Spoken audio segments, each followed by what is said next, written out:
ఎట్టకేలకు తమిళనాడు రాజకీయాలలో సస్పెన్స్కు తెరపడింది. DMK కూటమిలోని AMMK party తప్ప మిగిలిన పార్టీలన్నీ టీవీకే అధినేత విజయ్కు మద్దతు ప్రకటించడంతో విజయ్ సంఖ్యాబలం 120కి చేరింది.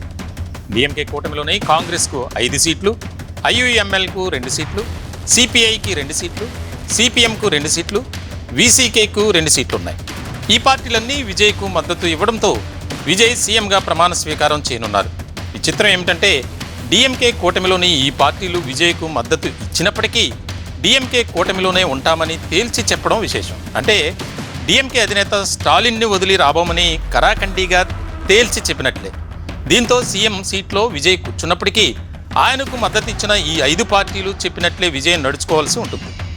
ఏ ఒక్క పార్టీ విజయ్ మీద అలిగి మద్దతు ఉపసంహరించుకున్న విజయ్ ప్రభుత్వం కూలిపోతుంది.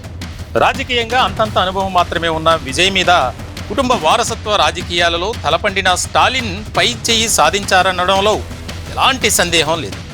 ఒక పక్క అత్యధిక స్థానాలు గెలుచుకున్న టీవీకే పార్టీ విజయ్కు ప్రభుత్వం ఏర్పాటు చేసే అవకాశం ఇవ్వాలని గవర్నర్ను కోరుతూనే చాప కింద నీరులా తన కూటమిలోని పార్టీలు విజయ్ ప్రభుత్వంలోకి పంపించి తన రాజకీయ చతురత చూపించారు స్టాలిన్. ప్రభుత్వం తన ప్రత్యర్థి అయినప్పటికీ ప్రభుత్వాన్ని నడపడానికి కీలక స్థానంలో తన కూటమిలోని పార్టీలు ప్రవేశపెట్టి తమిళ రాజకీయాలలో తనకు ఎదురు లేదని స్టాలిన్ నిరూపించుకున్నారు. ఎక్కడా తన చేతికి మట్టి అంటకుండా ప్రభుత్వం ఏర్పడక ముందే విజయ్ను ముప్పు తిప్పలు పెట్టి 3 చెరువుల నీళ్లు తాగించారు స్టాలిన్. ఈ 5 పార్టీలు స్టాలిన్ చెప్పినట్లే నడుచుకుంటాయి అనడంలో ఎలాంటి సందేహం లేదు. దీని అర్థం సీఎం సీట్లో విజయ్ కూర్చున్నప్పటికీ స్టాలిన్ కోరుకున్న విధంగానే తమిళనాడు పరిపాలన కొనసాగనుంది. కేవలం 2 సీట్లున్న వీసీకే పార్టీ ఆఖరి నిమిషం వరకు విజయ్కు మద్దతు ఇవ్వకుండా నానా తిప్పలు పెట్టింది.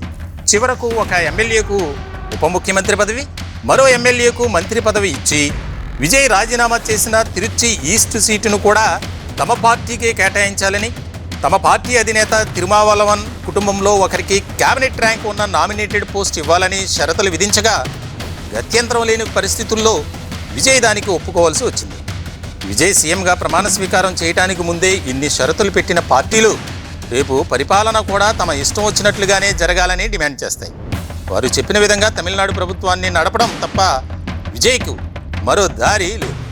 ఫైనల్గా సీఎం సీట్లో విజయ్ ఉన్నప్పటికీ ఆట మాత్రం స్టాలిన్ ఆడతారనడంలో ఎటువంటి సందేహం లేదు.